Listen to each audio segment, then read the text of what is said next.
The hammer fell with a crack that split the morning air like thunder, and Corinna's heart shattered with it. Sold to Mortimer Grimm for $300? The auctioneer's voice boomed across the courthouse steps, and she felt her knees buckle as iron shackles bit into her wrists. Sheriff Tobias Redmond watched from the shadows of the oak tree, his jaw clenched so tight it ached. The debt collectors had come at dawn, dragging Corinna from her late father's cabin with nothing but the threadbare dress on her back. Indentured servitude, 7 years to pay off debts she'd never accrued. Signed by a father desperate to save his dying farm before consumption claimed him. Grimm's yellowed teeth gleamed as he approached his new acquisition. "Come along, girl. Got plenty of work waiting." His fingers, thick as sausages, reached for her arm. "Hold on there, Mortimer." Tobias stepped from the shadows, his star catching the sunlight. "Need to verify those papers are legitimate," the crowd murmured. Face darkened. "What's to verify?" Judge Manning approved the sale fair and square. Tobias had seen enough crooked deals in Millbrook County to know the stench of corruption. Manning owed Grimm money, and Corinna's beauty made her worth far more than any debt. Still need to check official procedure. He stepped closer to Corinna, noting how she trembled like a wounded bird. Her emerald eyes met his defiant despite her fear, proud despite her circumstances. Something stirred in his chest that had nothing to do with duty. "Papers check out, Sheriff," Judge Manning called nervously from the courthouse steps. Tobias knew they would. The law was the law, even when it was wrong. But the law also said he had 48 hours to investigate any sale involving human bondage. "Miss Corinna stays in protective custody until I can review everything proper." Grimm's face turned purple. "You can't." "I can, and I will." Tobias's hand moved to his gun. The crowd fell silent. 48 hours, Mortimer? Then we'll see." He gently took Corinna's elbow, leading her away from the jeering crowd toward the jailhouse. Her skin burned like fire under his touch, and he wondered if she could feel his pulse hammering through his fingertips. "Why?" she whispered as they walked. He didn't have an answer that made sense, not one he could speak aloud. 3 years he'd been sheriff, 3 years of watching decent. People get crushed by those with money and power. But this felt different, personal. "Because it's right," he said finally. She stopped walking, forcing him to turn and face her. Up close, he could see flecks of gold in those green eyes, could smell the lavender soap she'd somehow managed to use. Despite her poverty, right won't matter in 48 hours, she said quietly. "When your time's up, I'll still belong to him." Tobias felt something crack inside his chest. Maybe not. "Don't give me false hope, Sheriff. Add enough of that to last 7 lifetimes. But as he unlocked the jailhouse door and ushered her inside, Tobias Redmond was already planning how to break a law he'd sworn to uphold, and how to steal a woman who'd already been sold. The jailhouse felt like a palace compared to Grimm's leering promises. Corinna sat on the narrow cot, watching Sheriff Redmond pace like a caged wolf. 46 hours left, and she could see the war raging behind his storm-gray eyes. "Tell me about your father's debt," he said, settling into the chair across from her cell. "Papa borrowed money for medicine when the consumption started eating his lungs. Grimm said he'd wait until after harvest, but Papa died in spring." Suddenly, the debt had ... grown. Tobias's knuckles whitened around his coffee cup. "How much did your father actually borrow?" $50. She laughed bitterly. "Somehow it became 300 with interest and penalties I can't even pronounce." "No, son." He caught himself, remembering her presence. Corinna had heard worse. "You can curse, Sheriff. I'm not made of china." Something flickered in his eyes. Surprise, maybe appreciation. "Most ladies in town would faint at strong language. Most ladies in town haven't been sold like cattle." She stood gripping the bars. "What happens when your 48 hours are up? You going to shoot Mortimer Grimm?" The silence stretched between them like a taut rope. When he finally spoke, his voice was rough as sandpaper. "Been thinking about it." The admission hung in the air, dangerous and electric. Corinna felt her heart skip not from fear, but from something far more complicated. "You can't throw your life away from me," she whispered. "You don't even know me." He stood slowly, moving to the bars until only iron separated them. Know enough. What could you possibly know? Know you read Shakespeare? He nodded toward the battered book she'd clutched during the auction. No, you've been caring for your father alone for 2 years. Saw the medicines in your cabin. The way you kept that place spotless, even when you were starving. No, you've got fire in you that 7 years of servitude won't kill. Caught, you've been watching me. Millbrook's a small town. But the way he said it, the way his eyes dropped to her lips before jerking away, told a different story. Sheriff Tobias, I can't let you destroy yourself for me. Maybe I'm already destroyed. His hand covered hers through the bars. Maybe I've been watching you read on your porch every Sunday after church for 2 years and telling myself it was just neighborly concern. Maybe I've been lying awake nights thinking about what it would be like to hear you laugh, really laugh without worry shadowing your eyes. The confession struck her like lightning. You can't mean that, can't I? His thumb traced across her knuckles, sending fire up her arm. You said you're not free, Corinna. But neither am I. Haven't been since the first time I saw you smile at old Mrs. Patterson's dog. Outside, a clock chimed midnight. 44 hours left. There's something you're not telling me, she said, studying his face. Some plan you're hatching. His smile was grim. Maybe tell me. Can't not yet. He lifted her hand through the bars, pressing it briefly to his cheek. But I need you to trust me. When you do that, she looked into his eyes, this manhood. Risked everything for a woman he barely knew, who spoke her name like a prayer, whose touch made her forget the iron cage around her. Yes, she breathed. God help me, yes. Dawn brought visitors. Corinna woke to find Mortimer Grimm standing outside. Her cell, his bulk blocking the morning light. Behind him lurked his foreman, Nix Corbin, a weasel of a man with dead eyes and quick fists. Come to check on my property, Grimm wheezed, his breath reeking of whiskey and tobacco.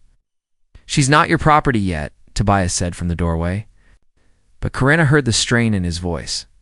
28 hours left. Near enough. Lee's eyes raked over her like she was livestock. Hope you're grateful for these fancy accommodations, girl. My place ain't near so comfortable. Oh. Corinna forced herself to meet his stare. What exactly would you have me do to show this gratitude? Grimm's laugh made her skin crawl. Oh, you'll learn. Nix here will teach you proper respect for your betters. Corbin stepped forward, cracking his knuckles. In my pleasure. Tobias's hand moved to his gun. That's enough. Both of you out. Easy, Sheriff. Grimm held up his hands in mock. Surrender. Just wanted the girl to know what's waiting. Build up the anticipation, you might say. After they left, Corinna sank onto the cot, trembling. Tobias entered her cell without a word, gathering her into his arms.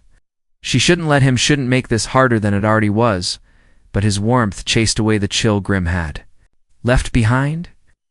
I won't let him touch you, Tobias whispered against her hair. You can't stop him forever. She pulled back to look at his face, unless you're planning to shoot every corrupt man in the county. Don't tempt me. His attempt at humor fell flat. The jailhouse door opened again, admitting a slight woman with graying hair and kind eyes. Morning, Tobias. What? Brought breakfast for your ... guest. Corinna, this is Mercy Whitmore.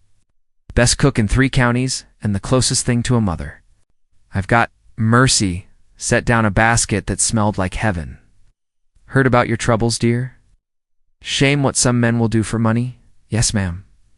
Thank you for the kindness. Mercy's eyes flicked meaningfully to Tobias. Some men, though, they'll risk everything for what's right, even when it seems impossible. After Mercy left, Corinna noticed Tobias seemed different, less hopeless, more determined. What was that about? Mercy's lived here longer than anyone. Knows things.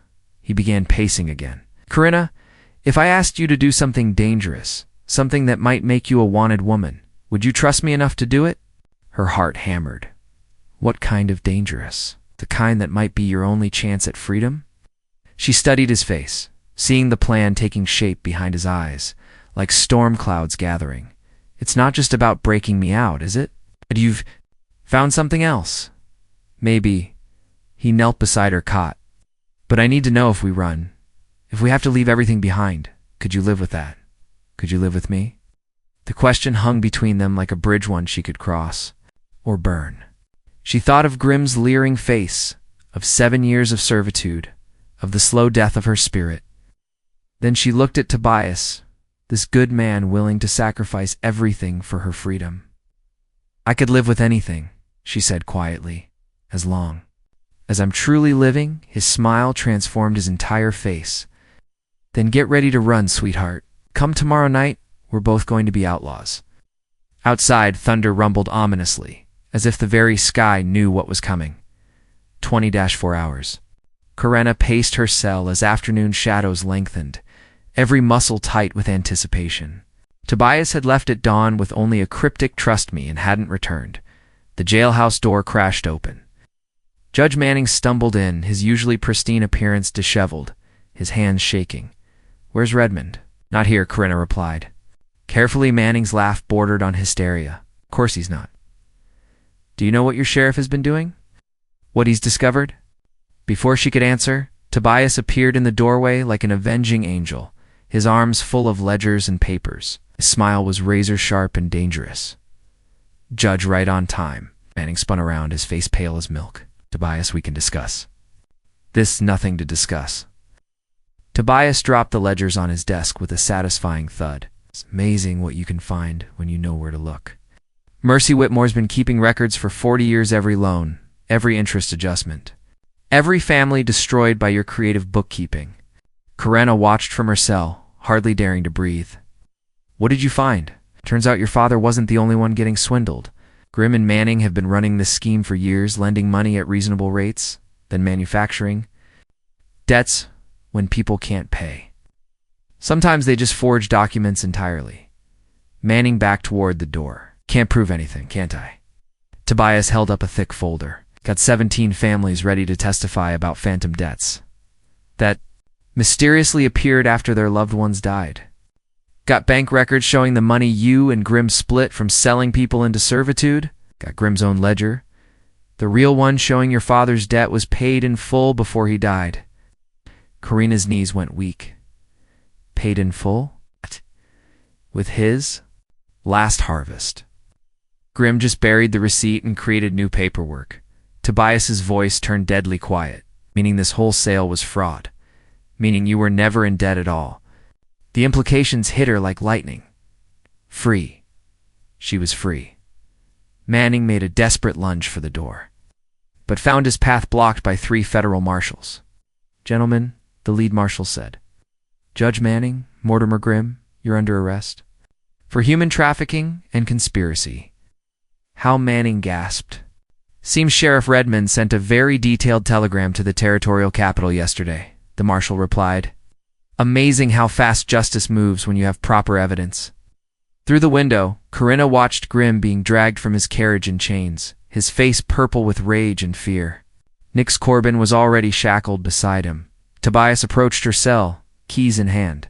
"Corinna Fairweather, you're free to go." She stepped out of the cell on shaking legs, hardly able to believe it. "It's over? Really over?" "The nightmares.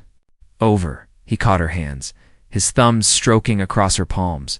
"But I'm hoping something else is just beginning." She looked up at him, this extraordinary man who'd risked everything to save her, who'd fought the entire corrupt system and won. "Tobias, I know I'm not much. Small-town sheriff, no money to speak of." She silenced him with a kiss that tasted like freedom and hope and forever. When they broke apart, both were breathing hard. "You're everything," she whispered against his lips. "But I need to tell you something. Earlier when I said I wasn't free, I didn't just mean the debt." His brow furrowed. "What did you mean?" "I meant my heart wasn't free. It belonged to a certain sheriff who didn't even know he owned it." His answering smile could have powered the whole town. "Well then, Miss Fairweather, it seems we're both free now." Outside, the sun broke through the storm clouds like a promise. 2 weeks later, Corinna stood in her father's cabin, her cabin now, watching Tobias repair the broken window shutter with capable hands. The federal investigation had cleared out the corruption like a cleansing fire, leaving Millbrook County to rebuild itself on honest foundations. "Almost done," he said, testing the shutter's swing. "Should keep the winter winds out proper." She smiled, still marveling at the simple pleasure of being able to make such plans. Winter feels like a lifetime away. Good thing we've got plenty to fill the time. He climbed down from the ladder, brushing sawdust from his hands. Speaking of which, got some news from town? Good news? Or complicated news? Both. He grinned. The territorial governors offered me a position as a federal marshal. Good pay, respect, chance to keep fighting the kind of corruption we just beat. Her heart sank, even as she forced her expression to remain cheerful. That's wonderful, Tobias. You deserve recognition for what you did. Only one problem. What's that? Job requires a lot of travel. Months away at a time. He stepped closer, his eyes never leaving hers. Couldn't stand being apart from you that long. Relief flooded through her. So you'll turn it down? Actually, I was thinking there might be another solution. He reached into his pocket, pulling out a small velvet box that made her heart stop. Federal marshals are allowed to bring their wives on assignments. If they have wives, that is. The world tilted on its axis. Tobias... He dropped to one knee right there in her father's cabin, holding the ring box like it contained all their tomorrows. Corinna, fair weather, I fell in love with your courage before I ever spoke to you. I fell in love with your strength when you faced down that auction block, and I fell deeper every moment since, watching you rebuild your life with nothing but determination and grace. Tears blurred her vision. I love you too, but nothing. No, we haven't known each other long by traditional standards, but I also know what I feel. Know that I want to wake up next to you every morning and fall asleep holding you every night. Know that I want to see the world with you, fight injustice beside you, maybe even raise a family with you someday. He opened the box, revealing a simple gold band set with a modest diamond that caught the afternoon light like captured starfire. Will you marry me, Corinna? Will you be my partner in everything? She dropped to her knees in front of him, framing his face with her hands. Yes, God, yes, Tobias. I'll marry you and follow you to the ends of the earth. He slipped the ring onto her finger with shaking hands, then kissed her with a passion that made her forget everything but him. When they broke apart, both were laughing. Through their tears, when she whispered, "Soon as we can arrange it, unless you want a big wedding with all the trimmings." She shook her head. "Just want to be your wife." Good thing, because I'm not sure how many friends we have left in town. After I arrested half the leadership, we have mercy. We have mercy, he agreed. And we have each other. That evening, they sat on her front porch watching the sunset paint the sky in shades of gold and crimson. Tobias had his arm around her shoulders, and Corinna marveled at how right it felt, how perfectly she fit against his side. Tobias, thank you. For what? For seeing me? Really seeing me. Not just what was happening to me. He pressed a kiss to the top of her head. Thank you for letting yourself be seen. In the distance, church bells chimed the hour, and Corinna smiled. Time no longer felt like an enemy. The wedding took place 3 days later in Mercy Whitmore's garden, surrounded by late summer flowers and the handful of townsfolk honest enough to survive the federal investigation. Corinna wore her mother's white dress, altered by Mercy's skilled hands, and carried wildflowers Tobias had picked that morning. Dearly beloved, began Pastor Wells, one of the few civic leaders whose hands had stayed clean, we are gathered, here to witness the union of two souls who have found each other against all odds. Corinna looked into Tobias's eyes and saw her future, not the terrifying uncertainty she'd expected after a lifetime of loss, but adventure, partnership, and love deeper than she'd dared dream possible. Do you, Tobias Redmond, take Corinna to be your lawfully wedded wife, to have and to hold, in sickness and health, for richer or poorer, in good times and bad? For as long as you both shall live, I do. His voice carried the weight of absolute certainty. Do you, Corinna Fairweather, take Tobias to be your lawfully wedded husband, to have and to hold in sickness and health, for richer or poorer, in good times and bad, for as long as you both shall live? She thought of the auction block, of Grimm's leering face, of the moment she'd thought her life was over. Then she looked at this remarkable man who'd risked everything to save her, turned her darkest hour into the beginning of something. Beautiful, I do. Then by the power vested in me by the territory of Colorado, I now pronounce you husband and wife. Tobias, you may kiss your bride." The kiss was soft, sweet, and full of promise.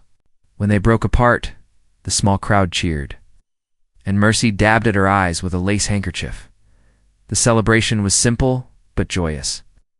Mercy had outdone herself with a feast that made everyone forget the recent troubles. As the afternoon wore on, neighbors shared stories of the corruption that had been defeated, of families reunited with stolen property, of hope returning to their small community. Speech called out Dr. Henderson, the only physician for 50 miles, and a man whose integrity had never been questioned. Tobias stood, pulling Karina up beside him. "Not much of a speechmaker," he began, "but I want to thank you all for being here, for supporting us, for helping rebuild this town on honest foundations." He looked down at Karina, his eyes soft with love. "Most of all, I want to thank my wife for showing me what it means to fight for something that matters. Not just justice in the abstract, but love, hope, and the courage to build something better." To Tobias and Karina, Mercy raised her glass. "May your love be modern enough to survive the times and old-fashioned enough to last forever." As the sun began to set, the guests gradually departed, leaving the newlyweds alone with Mercy. "Got something for you," the older woman said, pressing a thick envelope into Karina's hands. "Wedding present." Inside were train tickets to Denver and a letter of introduction to the territorial governor. "Mercy, we can't accept. Course you can. Been saving for years. And what's the point of money if you can't spend it on family?" Karina hugged her fiercely. "Thank you for everything, for feeding us, for believing in us, for being the mother." "I never had," Tobias added, his voice rough with emotion. Mercy patted their hands. "You two have given this old woman something to be proud of. Now go build that life you've been dreaming about." Later, as they walked hand in hand to Tobias's small house, their house now, Karina marveled at how completely her world had changed in just 3 weeks. "Any regrets?" Tobias asked as they paused on their front step.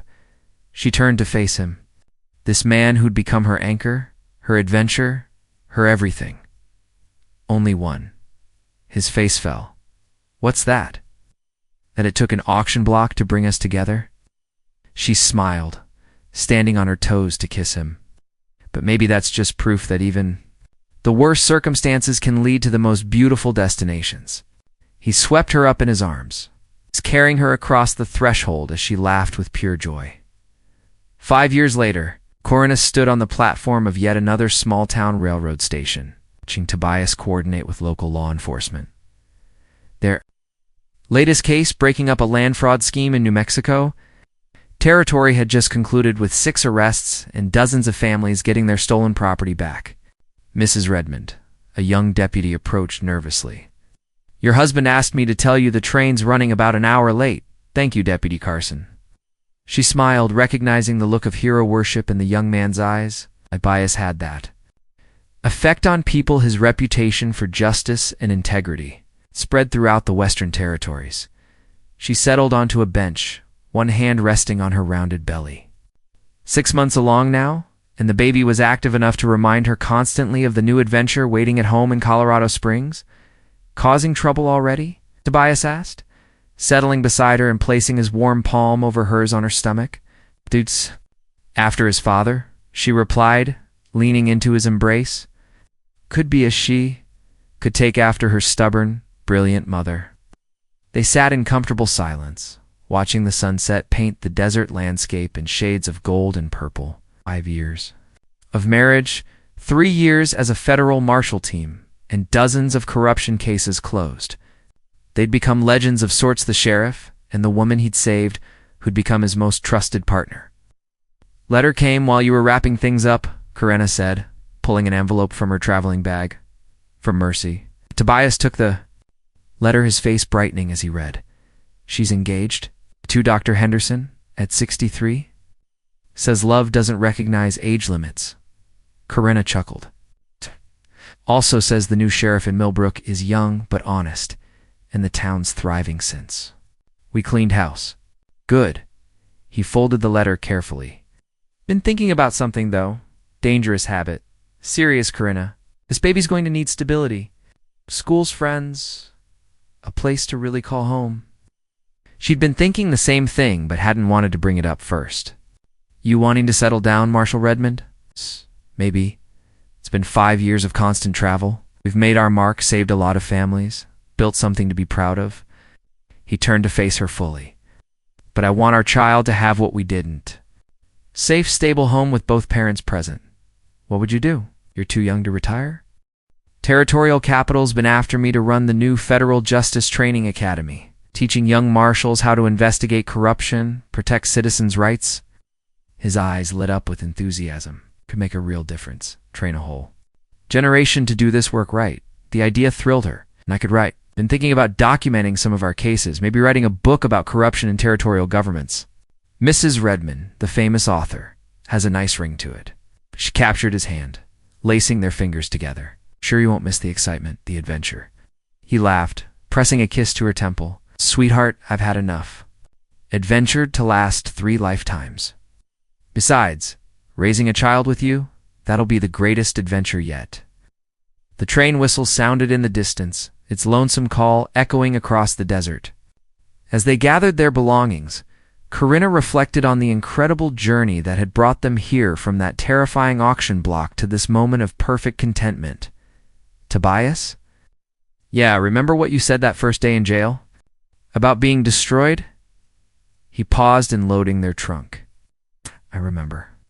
I think you were right.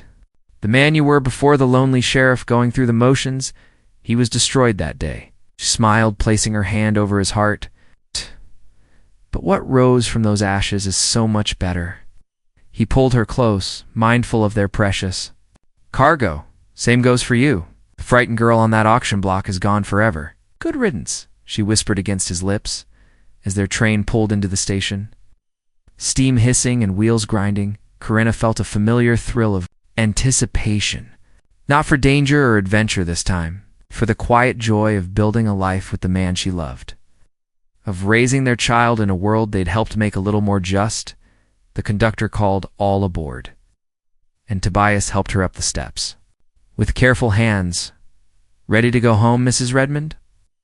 She looked back once more at the desert town where they'd just finished their work, then ahead toward the mountain peaks that meant Colorado and home. With you, I'm ready for anything. As the train pulled away from the platform, carrying them toward their future, Corinna pressed her palm to the window and smiled. Sometimes the most beautiful destinations were reached by the most unexpected paths. And sometimes, if you were very lucky, a single moment of courage, whether it was a sheriff defying corrupt authority or a woman choosing to trust in love, could change not just your own life, but the world around you. The train rolled on through the gathering dusk, carrying 2 hearts that had found their perfect match and a love story that had transformed from tragedy to triumph. One brave choice at a time.